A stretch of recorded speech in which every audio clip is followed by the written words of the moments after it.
Okay, so far this is how far we've gotten, and some of the things that we need to do are still pretty basic styling, but yet it's still very important styling. Things like, making sure that the headings are styled properly, including the ones that have links on them, styling links, basic stuff like that. So let's go ahead and first of all, let's start with styling our links. I think I'm going to right click on this and I'm just going to go ahead and inspect it. And right off the bat, you'll see that we've got in this section, we've got a basic visited and a basic regular anchor link. So let's go ahead and change the color for the basic link. And I already went ahead and I pulled this this sort of this kind of tealish blue color from my palette that I had in XD, and I'm going to go ahead and use that, and I'm going to make it so that my visited links are not a different color, and so I'm going to use that for the same color. The other thing I would want to add is I want to get rid of the text decoration. And the reason I don't like text decoration is because it's a traditional underline, and for anybody who knows sort of general traditional graphic design rules, underlines are not good because they cut through the descenders, like the lower part of the P or the lower part of a lowercase g and so on. So you want to get rid of underlines. So we're going to say text decoration none, and instead what we might do on a hover is add a border, but I need to get rid of that on both of these. So let's do text decoration none. All right, and so now we've got at least something that is it doesn't have that text decoration, and it's got a better color that's more consistent with our particular page. Okay, design. And the other thing too that I want to do is I think I want to make the hover state a little bit more obvious. So I'm going to just, instead of doing an inspector style sheet, I'm going to click over here. We'll just go right over here to the style sheet that is here for links, and you'll see that it's in the section 5.02 for links. And I'm going to change also, I want to give this midnight blue, well, let's just see, let's just leave it like that for a minute. But I'm going to do, instead of that text decoration having an underline, I'm going to do a border bottom. And I want to do something that's like a dotted line, and let's give it a 1 pixel thickness, and we can make it this exact same color here that we've been using. All right, and so now if we go to hover, you see that at least it gives me that dotted line, and it doesn't, you'll notice it doesn't cut through my descender. And if we wanted to give it a padding, we could, but I don't want to do that because then on hover it'll jump, right? And so maybe I want to give it like a background color also. So let's do that. Let's go ahead and we'll say background, and I'll just do Alice Blue for right now so that I can use my color picker. And let's just say we're going to look at maybe that to start with and just see if that's kind of obnoxious. That's too, I think it's a little bit too bold. And so what I could do is I could click here and I could find a more reasonable color that's in that range, and I think that starts to do a better visual blending in a way that matches this. And I went ahead and I figured out exactly the color that I want, which is pretty darn close to that. And that one I think is the one that I think has the best, the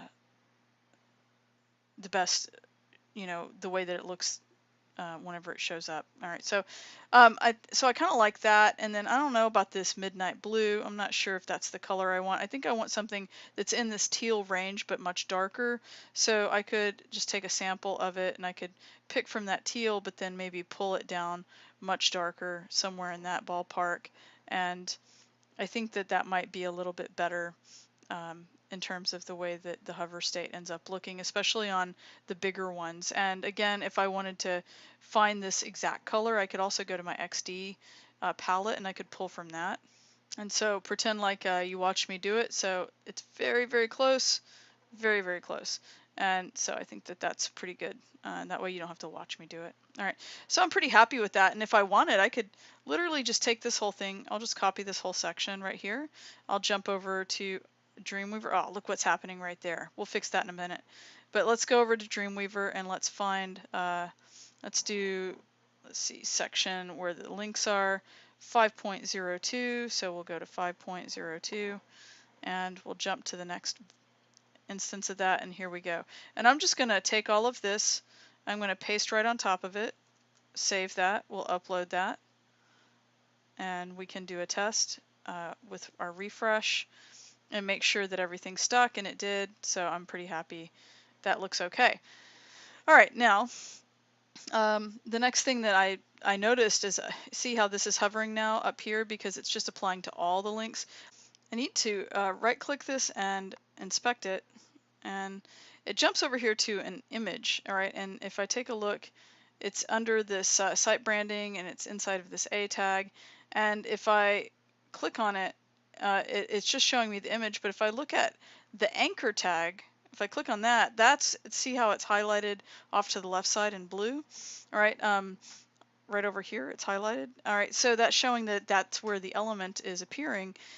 So what I need to do is I need to actually look at the hover state for that, because that's what's creating the problem. And if I click on hover, you'll see that it shows that that is the hover state. So I know that I'm targeting the right thing. So I need to actually do something really specific, and I need to say that the any anchor tag that's inside of site branding doesn't get that same kind of hover state. So I'm going to make a new rule, and I'll say any A that is inside of .site-branding, okay, is going to have a background that is transparent. And see, it disappeared over there up in the top left. And then we're also going to say border. And if, as I type this, as I type border none, you'll see that up here, this border dotted line goes away. I'll say none, okay? And that way, if I click though, all right, nothing's happening. I'm gonna click off of that so nothing happens. So I can just take this from my inspector style sheet.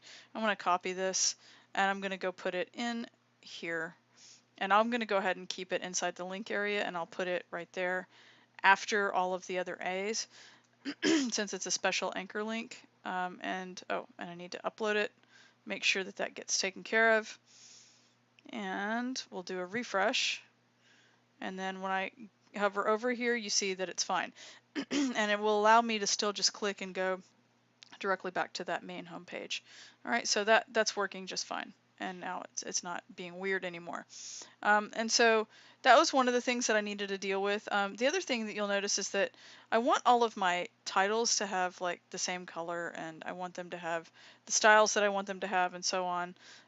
Like if I go over here, let's say to About Us, I want this to be maybe in all caps. And if you do an inspection, you'll see that it's the entry title. So I want to do something that's special, maybe just for the entry title, so that my entry title is in all caps. So if you were to go and hit the plus key, we'll say H1 entry title, and we can say text transform, okay, and then we'll say uppercase like that. So that's the first clue and first thing that we're going to do. Then we'll do like a color on it, and I'll just pick something, and then from there I can go and use my color picker, and maybe we want to select that color of blue so that it matches. And you know, and then that's also like very helpful for me. You know, the other thing that I could also do is I could go in and I can tell it that I want the font weight, say instead of font size, let's do font weight. I could tell it that I want it to be, let's say 600, and it currently is 600. If we wanted to see what it looked like at 400, we could. Now, one of the things that's happening though is this font weight might not work, because I think that this might be the Oswald, yeah, semi-bold. So if I wanted to see what the font family would look like, so that it was different, so if I say font family, instead of Oswald, we can do Oswald regular was one of them. All right, and we can see what that looks like as Oswald regular, and then we could do, you know, sans serif or something like that, right? And we could see if we like that as a thinner, sort of a more delicate font. That's an option. You could even say, come over here and do that, and then that is not the same as putting the 600. I don't believe that's the same. We could do a test if we wanted to say font family. Let's do font family, and we'll do Oswald semi bold, like that. And we can see whether or not, see, and that's not the same. So the Oswald semi bold is not the same as using the Oswald regular at a heavier font weight. Okay, so I think that I might actually really like it better using the font weight of 600 with Oswald regular. So I might override that, right, and have that be, just have that entry be like that. I could also do something like, I could change the font size if I wanted to make it just a little bit bigger. So we could do something like font size, and we could bump that up. Let's say we could do like 1.7 M. That's actually smaller, so let's try 2. And we could see what that does. I don't know if I like that though, because then on some screens that ends up being bigger in some ways than my logo up here, and I don't want it to compete too much. So I might have been okay kind of where I was. We can try like maybe 1.9, 1.8. We were at 1.7, so maybe just having it bump up just a little bit might be good. So I could come over here to my inspector style sheet. I can copy this, and I can go ahead and find my the place where I've got my entry title. We can do a search really quick to see if entry title exists already. Let's say entry dash title. Okay, and then we have only a couple of them, and they show up here. And so, I don't necessarily want it to. I don't want to put it here for the asides. So I think that this is one of those cases where maybe I would just want to jump right up to the top and see where it makes the most sense. You can look at, this area. And I think that probably the place that would make sense the most is under typography. So we can go down to the section 2. Let's see, 2.0. Let's find, I think we were here. In this area, yeah, this is for the typography here. So I would want to put it below maybe all the other H's so that it would override any other existing H style. So we could do something like this, save that, put that up there, right, and see how that ends up looking. If I do a refresh, and then you see that it ends up keeping that style. All right, so like this is, this is one of the ways that you can start to look at this, and this might not be something that I end up keeping, but I'm showing you how to target all of these things, and I'm not going to show you how to target every single thing that there is to target. I'm kind of systematically showing you how to isolate and identify different sections. Oops, that took us to a totally different page. Here, let's go to maybe I don't know, let's go to the FAQs. And you see here, this looks different now. And then we've got all of these other things that I would want to style, I think with a color. So then, this is something we could definitely go and find. I think this is going to be our regular H list. Yeah, so like for instance, in this H1 all the way down through H6, if we decided that we wanted all of them to end up being that same color, then we could go and change the color here, and let's just choose something for right now, and then we'll click on that, and then we'll go and take a sample of that color. And then if we decide to keep that consistent through all of the heading levels, then we could leave it that way. And then I might look at this and say, maybe I don't want everything to be semi-bold, maybe I want it to be regular, Oswald regular. And then I could also then go and change this and give it like a font weight. I think I decided font weight. And sometimes you just don't see some of this stuff until you start getting into it. And maybe 600. I don't think that I have 500. I guess I do have 500 as an option. So I could go through and I could change that to font weight 500. And if I liked what I did here, I could click on where it's located in the style sheet. I can just copy this set of rules. I'll just copy that, and then I'll go back into my style sheet around line 152. That's where it's saying it is. I'll find line 152 and I will change it, right? So this is where all of that stuff was. All right, so let's see. Actually,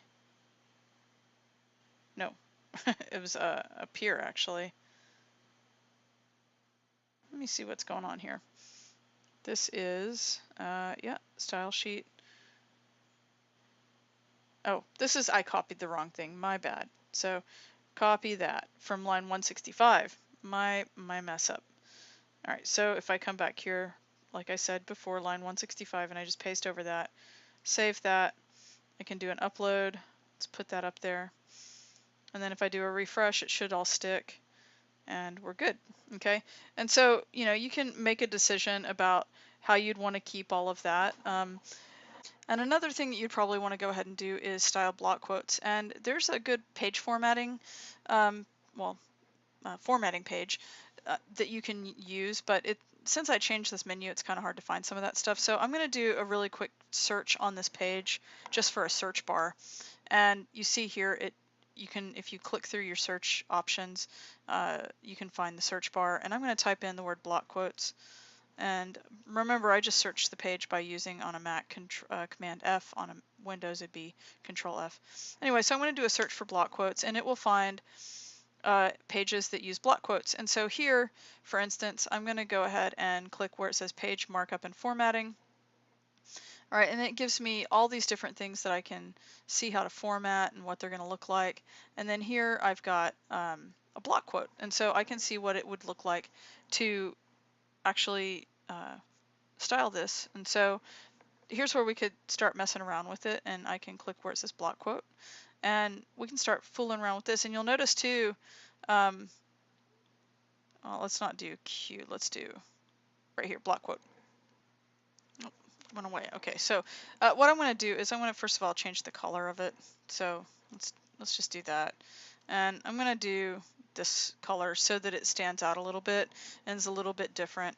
The other thing I'm going to do is padding. So we'll do padding, and I'm going to use shorthand. So let's do like maybe 2 rem for the top and bottom, and I'll do 0 for left and right. You could add more if you wanted, something like that. Let's just try that for right now. And then the other thing I want to try is do a border. Let's see, border top, and we'll do like maybe 1 pixel solid, and I'm going to use this sort of pale color here. And let's do a border bottom as well. Border bottom, we'll do exactly the same thing. So 1 pixel solid, and I'm going to use this sort of gray color again. All right, and you see that that starts to apply inside of here. Now you might notice that the bottom is a little bit it's a little bit heavy. So maybe what I actually want to do is just have 2 rem for the top. So to do shorthand, I can have 3 positions where I have top and then left, right, and then the bottom is, I can set back to 0. So I think that I like that better. All right, and right now, oh, looks like I'm running low into space. Okay, but right now I've got top and bottom set for my margins at 0, and then I've got left and right. So maybe I actually want a margin on the bottom. So right now I've got 0, I can do left, right here, and then maybe for the bottom margin, let's do like 1 M and see how that looks. And I think I'm okay with that. Yeah, so I think that's a good start. And the other thing too is that I want to do, let's try font style, and let's do italic for instance and see how that looks. And I think I like that too, so that kind of stands out a little bit more, and I like that. So I'm going to click on this, and it was line 218 right here, and so I'm just going to copy this whole block quote, and now I know it's on line 218. I'm going to jump over here to my style sheet, find line 218, and I'm just going to replace that. Should be a little bit lower. Here we go. And I'll just replace what was there. We'll save that. And now we've got a block quote style. So what you need to do is kind of go through, and this is a good page to work with. You can go through and style all the stuff that you think that you want styled differently from whatever it's defaulting to at this point. yeah, this is a great page to do that on. All right, because it's already got a bunch of things in there.